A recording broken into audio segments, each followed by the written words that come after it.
All right, everyone. It is Friday, and you know what that means? It is time for manufacturing e-commerce success. And I am your co-host, Damon Postolka, and I am excited for our guest today. And I'm excited to talk today about building a thriving company culture with flexible schedules. And right now, I'm going to turn it over to that gentleman right over there, Kurt Anderson, and let him take it away. Kurt, let's go with this. Hey, Damon, happy Friday, my friend. What a great day to have a great day. We're going to dive into I'll tell you, this is such a relevant conversation. You're hearing a ton of, wow, flexible work schedules are so vital and important, especially in our space, working with manufacturers where, workforce has been a little bit challenging. So this is just such a, this can lend such a dynamic competitive advantage. So I'm just thrilled and absolutely honored to introduce our guest today. We have Dr. Richard Coleman. Dr. Coleman, happy Friday. How are you? Thank you. It's nice to be here. Hey, we are just thrilled for you to be here. Now, you're the founder of Coleman Consulting Group. Do I have that correct? Yes, that's correct. That rumor?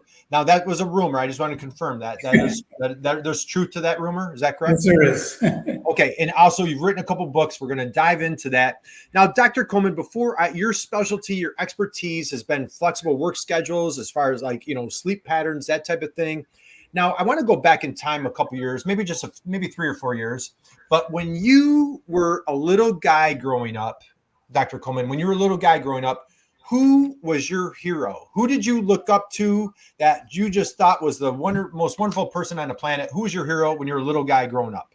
Jackie Robinson and Willie Mays. He's a baseball guy. Great answers, man. Great. Please do share. Let's hear it. Go deeper, please. Well, Jackie Robinson actually lived in Stanford, Connecticut, where I grew up. And I was friends with his neighbor. So sometimes we go over to Jackie Robinson's house to play with his kids.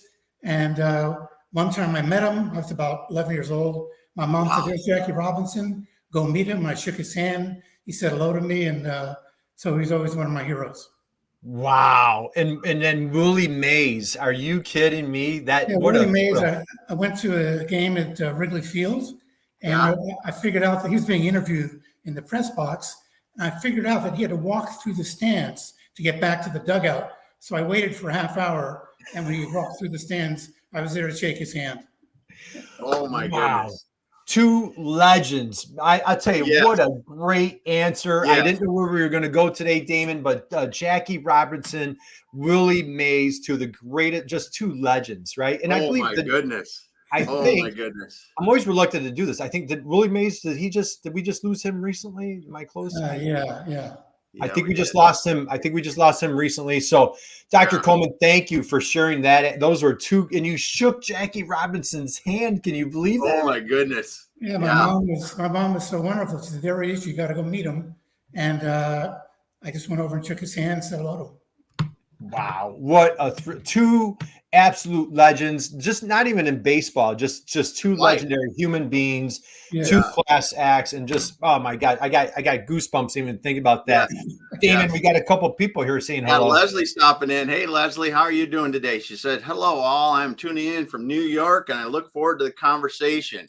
Then we got Suzanne Taylor King stopping by. Hey. Amazing. So cool. She's talking about the Jackie Robinson and Willie Mays. Awesome. Thanks. And if you're out there today listening, drop a note and let us know you're there or ask questions for Dr. Coleman. Yeah, thank you, guys. Thanks, Suzanne. Thank you for being here. Leslie, happy Friday to you. Again, we have a phenomenal expert here today. Please drop a comment. Let us know that you're here. Let us know where you're coming from. And a great opportunity to ask some questions. So, Dr. Coleman, let's dive in. So your expertise, your specialty has been just helping companies figure out the whole scheduling thing. Now, I want to go back in time a little bit. How did you get started? How did your consulting journey start? Well, in 1980, I just joined the Stanford Medical School Sleep Disorders Clinic. And at that point, that was the first sleep clinic in the United States.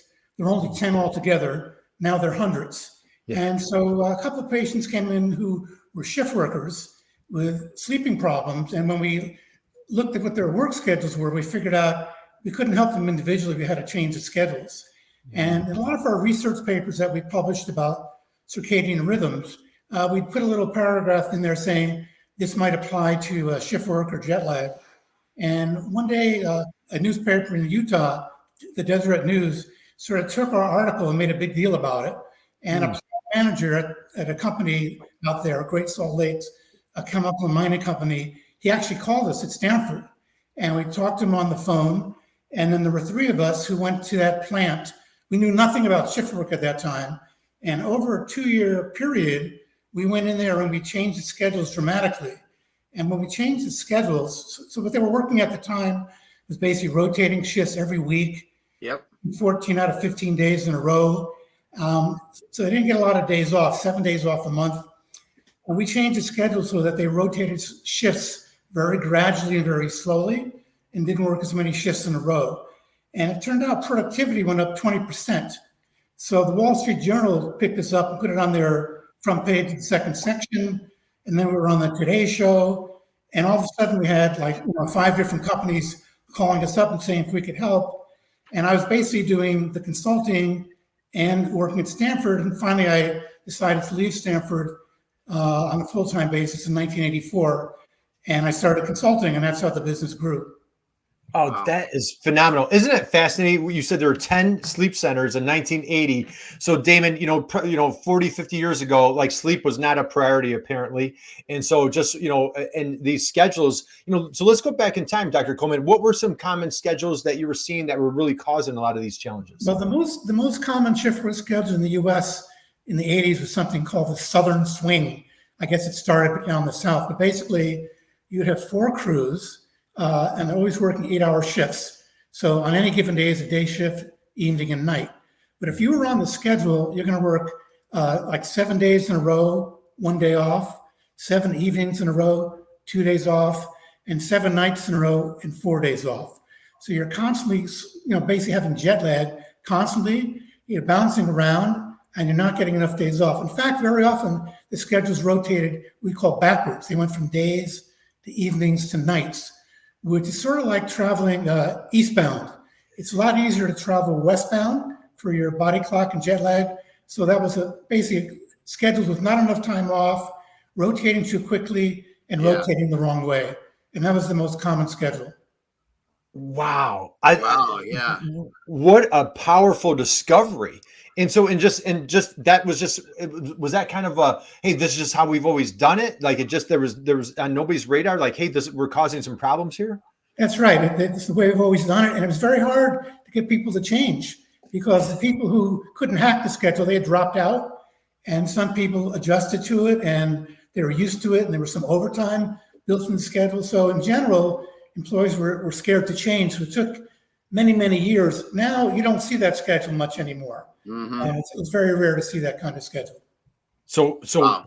What a pioneer that you've been. And so, and again, I know you're a humble guy, and, but you were really a catalyst of kind of breaking that mold. That it was just this bad pattern was just creating a really unhealthy environment for people of just, living in constant jet lag and just, probably, as you said, like what were you seeing morale wise and depression or like, what were you seeing on the worker side? Well, in those bad schedules, we found like 60% of the workers admitted to falling asleep at work on a fairly regular basis. Okay. And the family social life was really bad. We used to bring the families in and talk to them. It was a hard schedule, but they were used to it. So it wasn't easy to change. Yeah, they just didn't, probably, and again, if it was factories or, could have been even generation, where, hey, this is how grandpa did it, this is how mom and dad did it. And just, kind of went down. What types of schedules, what are you seeing nowadays? Like what's more common from that? What's much more common now are schedules that if you're running even 5 days a week, 6 days a week, or 7 days a week, the employees are often working 12-hour shifts. So they're working maybe 3 days a week, 4 days off, or 4 days a week, 3 days off. There's also a lot of 10-hour schedules where you're working 4 days on and 3 days off. Now, the days off could rotate and change, but we're seeing a lot more schedules with more time off. We have schedules where you get an 8-day break every 4 weeks, for example, without using vacation. We have some really advanced schedules where you can get actually up to 10, 15-day breaks a year. So a lot more time off, a lot more flexibility. You can trade days off. You You can work more overtime if you want, or you don't have to if you don't want. So the schedules are just completely different. There's still some old school schedules around, like at the U.S. Mint. I was talking to them recently. They're still working day, evening, and night, 8-hour shifts. And the shifts are fixed, but so are the days off. So you might be on the night shift with Tuesday, Wednesday off all the time for 10 years. So those kind of schedules that are still around, they're sort of archaic, and it leads to a lot of turnover and poor morale. Yeah. I was part of an injection molding facility that I was running it, and we switched from a 5-day 24-hour day to a 7-day 24-hour schedule, and switched from the 8-hour shifts to the 12-hour shifts. The 3-4 schedule, like you talked about, it's real common in those kind of things. And just the ability to publish a schedule out for the year, basically, or as long as you wanted. And then, like you said, allow people to flip a shift or two if they wanted to. I forget what the exact, things we could do, but it was so great because the employees could look out however many months, and they could say, well, I want to do a vacation here. So I'm going to pick up an extra shift here and swap with somebody else, or take vacation, or however they were doing it. And they enjoyed the heck out of that, going from the 8 to 12, because in the 8-hour shift, if we had to run a Saturday or Sunday or both, it was horrible overtime. That's right. It turns out that even if you're running 5 days a week or 6 days a week, you can still have a 12-hour system. We have one schedule that runs 5 days a week. Each employee gets a 6-day break every 3 weeks. Wow. Every 3 weeks. Yeah. So there are those kind of schedules attract people. Yes. Reduce turnover. And keep your skills. Wow. Yeah. It makes a huge difference. It's amazing the morale difference that makes when people I really commend you and admire the work that you've done, and just being a pioneer in this, and just to think of how many lives that your firm has impacted, how many marriages you've probably saved, how many families that you've kept together. I'm being serious. This is a profound impact on people's lives. And just if you have a bad night's sleep, it totally impacts you, right? Yeah, that's right. Yeah. Just think, there's so many 24-hour things around us that we don't even realize, from hospitals to grocery stores to fire departments, police stations, all these things. There's so many around us, and not to mention, like we know in manufacturing, because if you look like in a refinery setting or in a molding setting or something where the equipment, is hard to turn on and shut off, it's necessary. Yeah, that's right. Hey, Damon, we got a shout out from our buddy Frank here today. Frank's in here. Frank, it was my pleasure to work with Richard at the beginning of my career, and an honor to be the current managing partner at Coleman Consulting Group. Thanks for stopping by, Frank. Hey. And it was fun when he was here last time. God bless you, Frank, and thank you for serving our country. And what a great time we had with Frank. So hope you are doing amazingly well. So Dr. Coleman, let's keep the party rolling. So I'm going to dive into, and I'm going to pull up a few things for folks to take a peek at. What are the most common reasons companies call you for help? Is there an aha moment, or is there a benchmark? When do people finally throw in the towel and say, hey, we need some professional help? Can you turn on the slides here? Yep, let's grab them here, and bear with me 1 second, and let's go here. All right, how does that look? Yeah, that's good. So this first slide just shows you some of the companies that we work with. So you can see it's a wide range of industries, and though there's a wide range of industries, the problems they have. If we drop down 2 slides, please. Slides? Yeah, right there. So you can read this. This is what we call the list of the hidden costs of poorly designed schedules.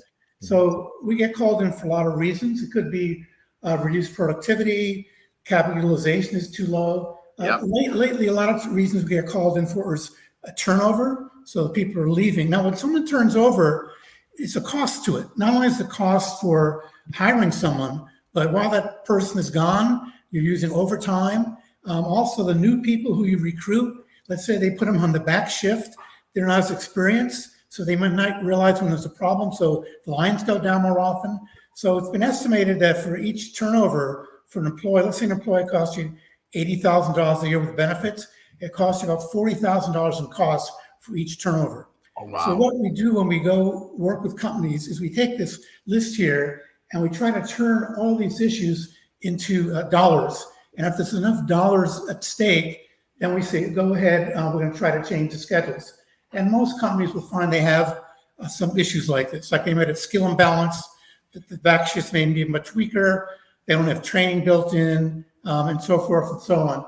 Another thing we find a lot is companies they have a schedule that's either running 168 hours a week, which is full out, or 120 hours a week, which is 3 shifts times 40, but they may need something in between. They may need a 147, a 142, a 150, or they may need to fluctuate their schedule. So that's one of the major reasons we get called in.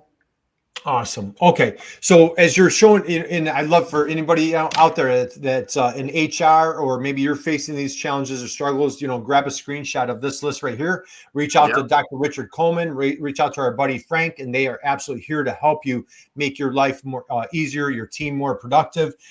Let's talk about the ideal schedule. And I don't know if the perfect schedule exists, but what would an ideal round-the-clock schedule look like? I want you to go back one slide, go backwards. There we go. Yeah, so the ideal schedule has to hit all 3 needs. So from a business viewpoint, let's say you built a new plant, cost $100 million. And to make it simple, let's say you just need 1 employee there at any moment in time to run it. So what I would do is say, look, how many employees should we hire? And it turns out if you hire 5 employees, each person will be working about 1,750 hours, which is a little bit less than a day worker who works around 840 hours. And the reason you want to do that is these employees are going to have to work nights, weekends, holidays. And the perfect business schedule would be, I go to my investors and say, how much money is in the budget for labor? Include everything, overtime, pension, any kind of payouts. They say, okay, I have $400,000. So I get my 5 employees. I say, look, I have $80,000 for each one of you. I always want 1 person at work fit for duty, never 2, never 0. Good luck, work it out. And that would be the perfect business schedule because you're matching the workload and management is spending 0 time running the schedule. Right. Now, from the employee viewpoint, they're looking at it totally different. Perfect employee schedule would be something like this: day shift only, maybe work 4 days a week, every weekend off. The weekday off could be whatever you want. You could change it whatever you want. Overtime is always available every day of the week and every weekend. And you can take it when you want. You don't have to. There's no restriction on vacations, and all the holidays are off. So that'd be the perfect employee schedule: day off, flexibility, and pay. Now, if you said, give me the perfect health and safety schedule, let's say for the night shift, I'd say, okay, we're going to work a 6-hour night shift from 11 p.m. to 5 a.m., but you're going to work 365 nights in a row. Because by doing that, I'm going to invert your biological clock. So you'll be wide awake at night, sleep perfectly during the day, and the company would make sure that each employee has a dark, quiet room to sleep in. So I've just given you the perfect schedule. Right. But in reality, what you're always doing is taking these 3 circles and blending them together and trying to get the best fit. But that's basically the ideal schedule. That's so in a perfect world, and so unfortunately that probably doesn't work. So can you explain some of the processes that you guys, when Coleman Group comes in, the Coleman Consulting Group comes in, what are some of the processes that you guys implement to start instituting? Sure. Why don't you drop down, I think, 2 slides. Absolutely. Just go down 1 more. So this is basically, that triangle is basically what we do. It's about a 12 to 16 process to change schedules. And we start out with a business analysis to find out what are the true needs, how many operating hours you really need per week, how do you cover breaks, vacation, relief, and so forth and so on. How do you fit maintenance into the schedule? So we figure out what the business needs are, and then we can develop schedules that meet the business needs. But we also meet with the employees 4 times. The first time we meet them is what I call rumor busters. We come in and tell them why we're here. We're here to reduce overtime. We're here to change time off. Do you have to change schedules, or is it up to you? So we try to answer the rumors. In the second meeting with them, we show them some alternative schedules. Then after we show them the schedules, they rate them. We tell them what's good and bad about them. We come back and show them their ratings. And finally, we meet with them and say, look, here's the schedules you selected. There's 2 top ones. Here are the work and pay rules that go along with them. And then you can pick them. So the key point is the employees are totally involved, but they're only choosing from schedules that we know meet the business needs. And if you go back up 1 slide, That's pretty cool. Yeah, this is just an example of some of the schedules that we have. So we classify them by, like if you look at the one at the bottom there, it says on the bottom left, it says it's a 1, 10, 40, 2 crew, 10-hour fixed 4 and 3. What does that mean? It means the business is going to run 110 hours. Okay, that's how often manufacturing is going per week. 40 means the average work week for each employee. Crews, you're going to have 2 crews. The number of hours that the shift length is 10 hours. And is it a fixed system or a rotating system or some option in between? No, it's fixed shifts. You're either on days or afternoons, and your day off patterns 4 on, 3 off. Now, if you look through this whole slide, you see there are lots and lots of different schedules. And so it's not just all of those variables I just mentioned can be manipulated and changed. So the operating hours for the business is different from the employee's work. You could have for a short, let's say you have a 1 month of high overtime, you could work a 168.56. So you're running every hour of the week. Employees are working 56 hours. It sounds horrible, but actually they work 4 on and 2 off. Okay, so they make a lot of overtime, 4 on, 2 off. They do it for a month. So we have lots of different schedule options, and that's some of the things that we show our clients. Hey, Dr. Coleman, we talk a lot about technology and, like that digital transformation. Could you just share what is the most common resistance that you run into? Do you find it more folks on the floor or the workers themselves, or is it leadership? Where do you find the most resistance? So much depends on what the current schedule is and situation is. If it's a schedule that the employees really like, let's say they're on fixed shifts, okay? And so it took them many years to get the day shift, many years to get the afternoon shift. Yeah. And the company says, you know what, the night shift, we're having a real hard time recruiting because the schedule's so bad. But that's almost impossible to change. So management wants to change, but the employees are resistant. Right. You have other situations where the employees say, our time off is really bad, the overtime situation is really bad, we're being forced in too much. So they're the ones driving the change. And very often, the change comes down to management. Like, is there a lot of money to save? It's very hard to change schedules. If you're only going to save $1 million a year, why go through all this turmoil? But if you have a $5 to $10 million cost savings, which is typically what we find in a plant with, say, 500 employees, then they're going to push the change and make it happen. Got it. Okay, super helpful. How about this? Do you have an example that you could share where there was just like a huge win, everybody's high-fiving, anything that comes to mind? Yeah, I had this one interesting project in South America where it's the biggest mine in South America, and the employees were working these 12-hour shifts, and they were being housed at the mine. And the company said, we don't want to start, we want to stop all this housing, it's too expensive. So when I went in there, I basically said, okay, you guys must really be happy that you're going to go from 180 days off here to 90. You must be really happy that your overtime is going to go from 10% to 0. You must be really happy that you're going to go from working 4 days in a row to working 14 out of 15. And when I said that, at first they were shocked because I had a microphone and I was all being translated through Spanish, But finally they started laughing. I said, hey, I'm here to help you. That's not going to happen. And we ended up with a very unique schedule where they still got the days off and the amount of days off and the same overtime, but we were able to reduce the housing significantly because you only had to stay over 1 night out of 8, whereas before you had to stay over 4 nights out of 8. So everyone was happy, management was happy, and employees were really happy, and that worked out really good. Yeah. Well, that's something like that too. You got to, as I used to travel a lot in these kind of situations where you're out and you're working for 10 days and come back or that thing. For those people, and the same thing with you're on a 12-hour shift out of mine, you're away from home. You're away from home all those nights. That's right. Even if it's not much time, I think that little bit of quality time you get with your family every day like that's very important for people. Yeah, we put them on a schedule. You worked a 12-hour day shifts, got bussed home. Another 12-hour day shift, got bussed home. Then there was a 24-hour break, and you came in and worked 2 nights. After your first night, you got to sleep at the mine. But after the second night, you were bussed home because you had 4 days off. So you only had to sleep there once, out of those every 8 days. Yeah, and that kept them pretty happy. Yeah, no doubt. Do you find so? You've piqued my curiosity with the say like the resistance or challenge, and you've got maybe if you've dealt with union shops or leadership workers, that type of thing. What did you see a common denominator on the organizations that really created the best win-wins? Was it just over the top healthy communication? Where did you see like the culture that really won?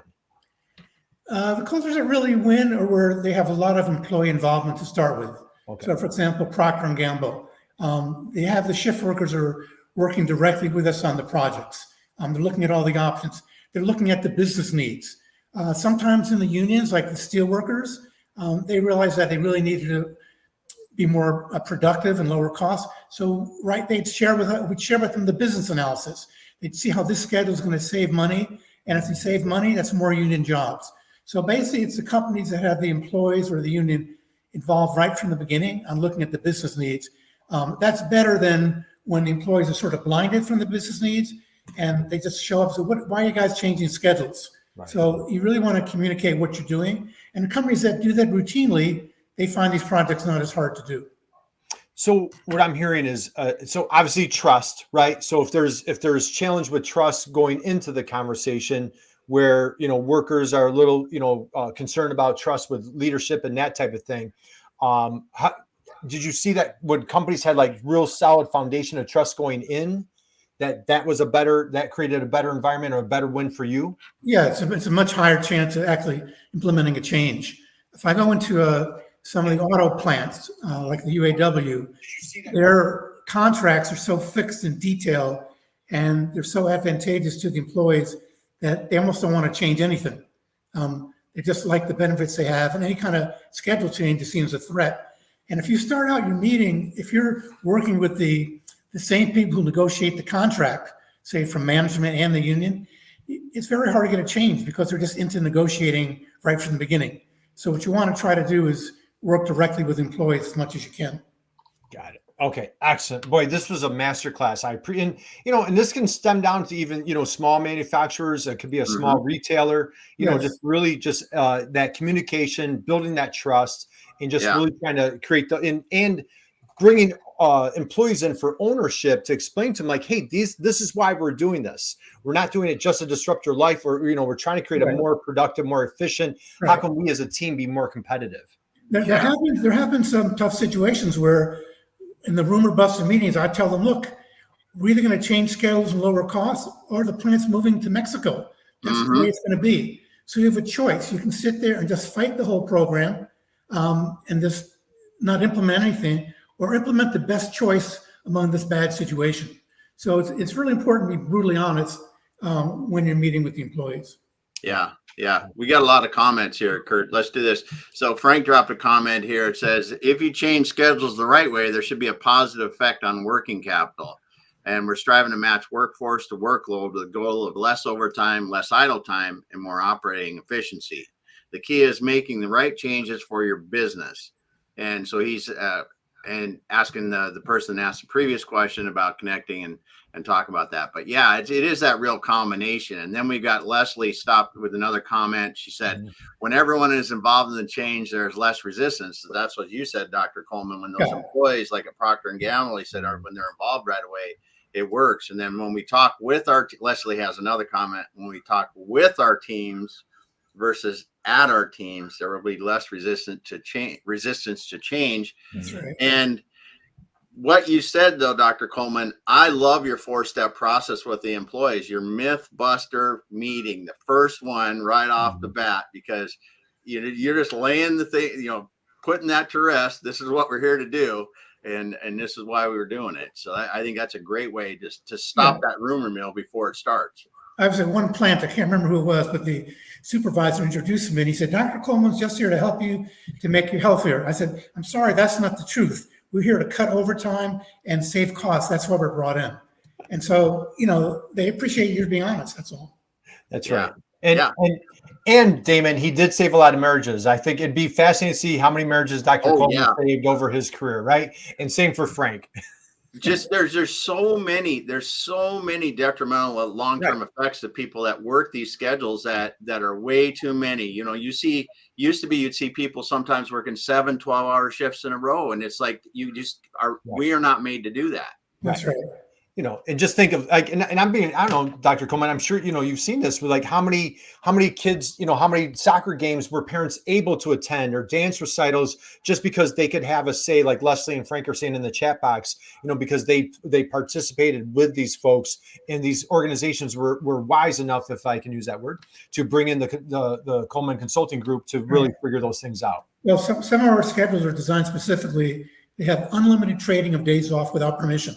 Yeah. All you have to do is make sure you're cross-trained with that employee, and you trade within the week, so there's no overtime. Yep. You don't need to tell anyone you're doing it. Well, absolutely love it. So awesome. Now, just to let folks know, if they're not already just impressed like crazy, Dr. Coleman wrote 2 books. Dr. Coleman, could you please talk a little bit about your books? I know that's not an easy task.